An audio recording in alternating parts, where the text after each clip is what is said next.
Hi everybody, happy Sunday. I hope you've had an amazing week. For today's episode of Sunday School, we are going to be talking about tinted bases. Maybe some things to avoid, maybe some things to keep in mind, and some ways that they can work best for you. We do often get questions like this one, asking with colored bases, is it best to use clear underneath? And a couple other kind of common questions that we see a lot in this question box. So we're going to be covering a few tips and tricks to help you work best with these products, especially with the light of the new release that we just had this past week. Figured it would be a really good topic for today. Let's get started. So first things first, keeping it really simple, what is a tinted builder base? So we have our Nail Thoughts Tinted Builder Base collection, which we just released 12 new colors last week.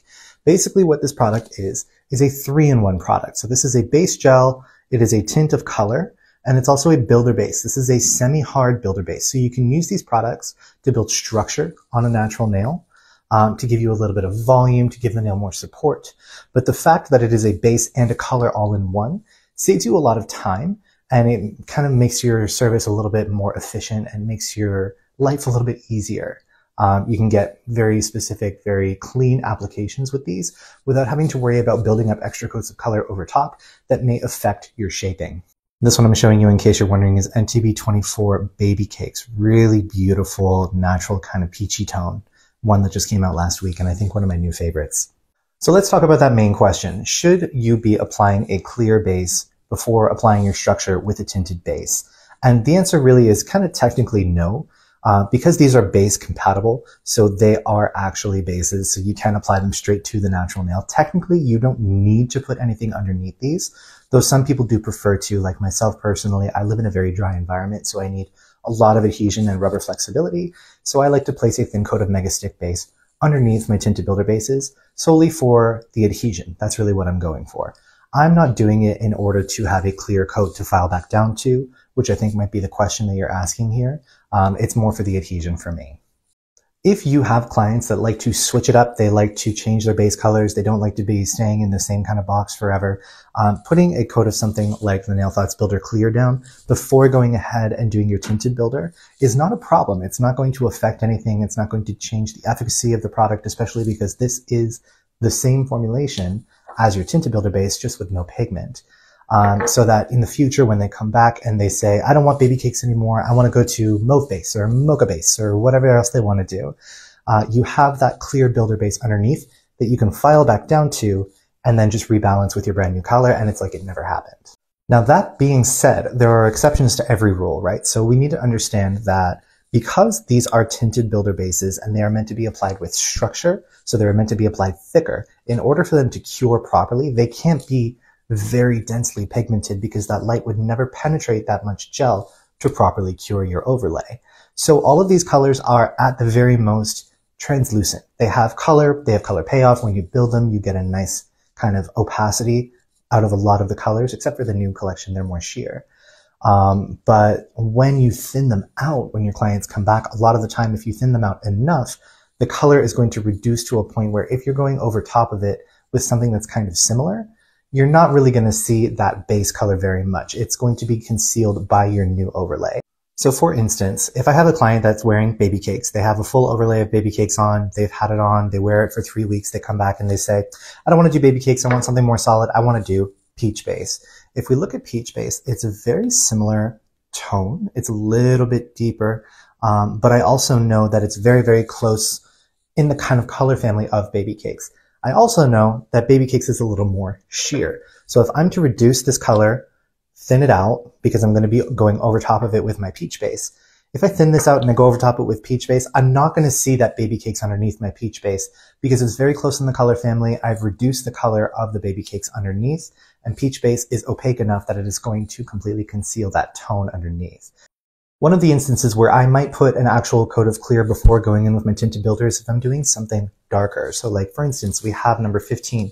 This is Mocha base, and this is a nice, very deep, kind of espresso brown color. Really, really beautiful. But if I have clients that maybe want to switch back and forth between Mocha base and like peach base or baby cakes, that's something that's very light. Now, if I reduce this and I thin it out as much as I can, even still, we're going to be able to see that kind of shadow of this deep color. So I would do a coat of a clear builder first, and then build my overlay with my Mocha base to get that color payoff that I'm looking for. So that when the client comes back in 3 weeks, I can just file that Mocha base down and we can go back over top with baby cakes or lip gloss or whatever lighter kind of builder base we want to do. Because maybe the client doesn't want Mocha base all the time. She just wanted to play around with it for the fall. Who knows? Something else to consider with these tinted builder bases is that they all are semi-hard. So if you don't want to go through the effort of applying a clear builder layer before going in with your tinted layer, or maybe you're concerned about making it too thick by having too many coats, consider the fact that you could do a full overlay with something like the Mocha base, straight to the natural nail, or maybe over a thin coat of Mega Stick base. And then when they come back, if they don't want the Mocha base anymore, you can soak it off. It's very simple. It's semi-hard, so it will reduce and soak off and come right off the natural nail very nicely. It won't leave any pigmentation, and then you can go back over with whatever color you like. Something else that I really do think is worth mentioning is talking about properly curing these tinted builder bases. Now, because we are applying with structure, we're applying that higher apex so the product is thicker in the middle, and because it is a tinted color, we want to make sure that we are fully curing this product properly to make sure that the light can penetrate that pigmentation, fully cure our structure so that we don't have any uncured gel for fear of causing lifting, chipping, breaking, or potentially skin reactions, allergy developments, and a lot of issues down the road. So all of these do have a 60-second cure, especially when applied with structure. When you are working with deeper tones like the Mocha base, if you have to apply more, maybe you have a longer nail or you want a higher apex for extra strength, it might be better to work in 2 smaller layers, 2 thinner layers to make sure that you're properly curing everything so that you don't have to worry about any uncured product. And this is one of the reasons why I think this latest collection is so popular and it's been so well received. This is one of our best selling collections yet.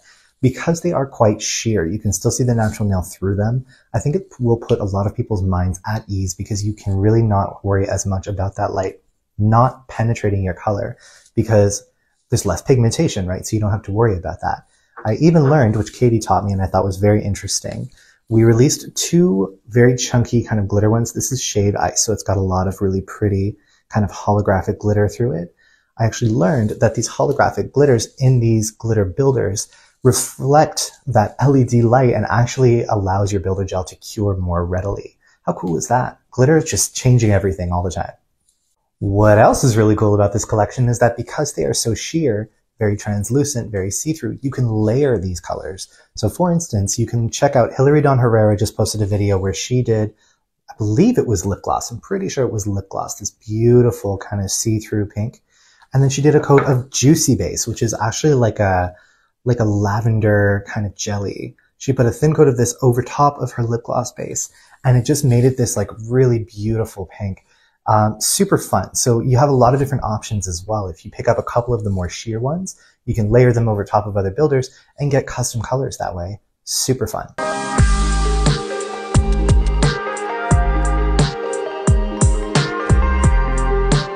So there you have it, a couple tips and tricks on layering these tinted bases and setting yourself up for success. As always, if you guys have any questions whatsoever, we have our cute little question box right here. Feel free to drop your questions in there, and I'll do my best to get back to you by the end of the day. Other than that, I hope you have an amazing Sunday. Enjoy your Monday. Have an amazing rest of your week, and we will see you next Sunday school. Have a good day. And don't forget, we are in the final 5